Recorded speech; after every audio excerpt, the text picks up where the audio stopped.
দেখতে দেখতে আমাদের জীবন থেকে আরেকটি বছর চলে গেল। আজকের দিনটা ছিল আমার কাছে একটু স্পেশাল। কারণ হলো ৮টা বছর ধরে দুজনে একই সাথে পথ চলা।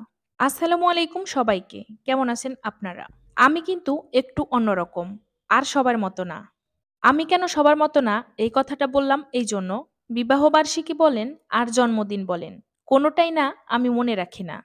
এগুলি মনে রাখার জন্য আমার একজন আছে। সে হলো আমার হাসব্যান্ড। ও সবসময় খুঁটিয়ে খুঁটিয়ে সবকিছু মনে রাখে। এমন একজন মানুষকে পেয়ে আমি সত্যিই ধন্য।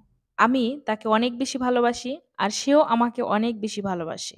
আর আজকের দিনটা ছিল একটু স্পেশাল।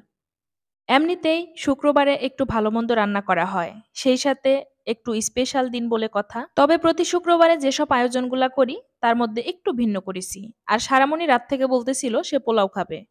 সারামণির জন্য বিশেষ করে পোলাওটা রান্না করেছি, আর গরুর মাংস রান্না করছি, আর এদিকে চিংড়ি বোনা করেছি, আর এদিকে বেগুন ভাজি আছে, আর সালাদ করেছি। আর এখানে একটা ডিমের তরকারি রান্না করা হয়েছে। সবকিছু মিলিয়ে আমরা দুপুরের খাবারটা খাওয়া শুরু করে দিছি। আমি আমার জন্মদিন বা বিবাহবার্ষিকী কোনো কিছুই স্পেশাল ভাবে সেলিব্রেশন করতে চাই না। এগুলি আমার কাছে তেমন বেশি ভালো লাগে না। আমি সবসময় একটু সাদামাটা চলাফেরা করি। সাদামাটা থাকতে আমার কাছে ভীষণ ভালো লাগে। আর শুক্রবারে এমনিতেই আমাদের অফিস থাকে না। দুজনেই আমরা বাসায় থাকি। আর সেই ক্ষেত্রে সবাই একসাথে খাওয়া-দাওয়া এটা কিন্তু আমার কাছে অনেক বেশি ভালো লাগে। সারামণি যেহেতু পোলাও পছন্দ করে, তাকে পোলাও খেতে দিছি। সে হাত দিয়েই খাচ্ছে আজকে। আমি তো বেগুন ভাজি দিয়ে পোলাও খাচ্ছি। আমার কাছে বেগুন ভাজি হলে আর কোনো কিছুই লাগে না। সারামণির সাথে যখনই আমরা খেতে বসি, সারামণি তার পাতে থেকে এটা ওটা তুলে আমার পাতে দিয়ে দেয়। মাঝে মাঝে সারামণি নিজের হাতেই খায়। আর বেশিরভাগ দেখা যায় আমাদের খাওয়াই দিতে হয়। আজকের খাবারটা কিন্তু অনেক বেশি মজা লাগতেছে। কারণ হলো দুপুরবেলায় একটু ক্ষুধা বেশি থাকে আর সবাই একসাথে খেতে বসেছি এই জন্য। আর দেখেন আমিরা ওইদিকে কিন্তু বসে আছে। আমরা এইদিকে খাচ্ছি আর ওদিকে একা একা বসে আছে। সারামণির বাবা দুপুরে খেয়ে বিকেলেই বেরিয়ে গেছে বাহিরে। আমার আবার বিবাহবার্ষিকী নিয়ে কোনো প্ল্যানিং ছিল না।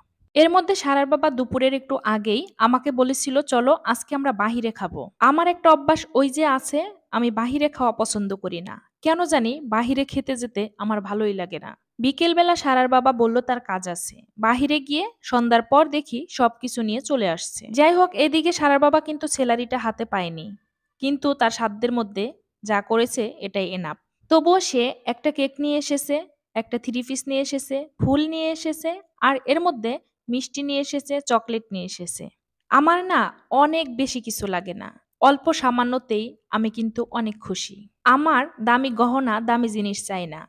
আমার সামান্য ছোট কোনো কিছুতেই আমি অনেক খুশি। কারণ হলো সারার বাবা নিজে হাতে আমাকে যতটুকুই দেবে, যা দিবে ততটুকুই আমি হ্যাপি। সুন্দর একটা মুহূর্ত ছিল কিন্তু এই সময়টা। আমার কাছে এই সময়টা অনেক বেশি ভালো লাগছে। আমাদের কেক খাওয়ার সময় আমিরা এসে হাজির। তাকে কেক খাইয়ে দিচ্ছি। এছাড়া সে কিন্তু ফুলও খেয়েছে। সে ফুলও খায়, কেকও খায়। আমার সারামণি তো খুবই খুশি। কারণ কেক সে খুব পছন্দ করে।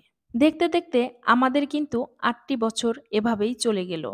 আপনারা সবাই দোয়া করবেন আমাদের জন্য। আমরা যেন সামনের পথগুলি খুব সুন্দরভাবে চলতে পারি। আমার ভিডিওটি যদি ভালো লাগে অবশ্যই লাইক, কমেন্ট, শেয়ার করে পাশেই থাকবেন। আর হ্যাঁ, সারার বাবা আমার জন্য একটা থ্রি পিস নিয়ে এসেছে। আর সেটিও কিন্তু দেখিয়ে দিলাম।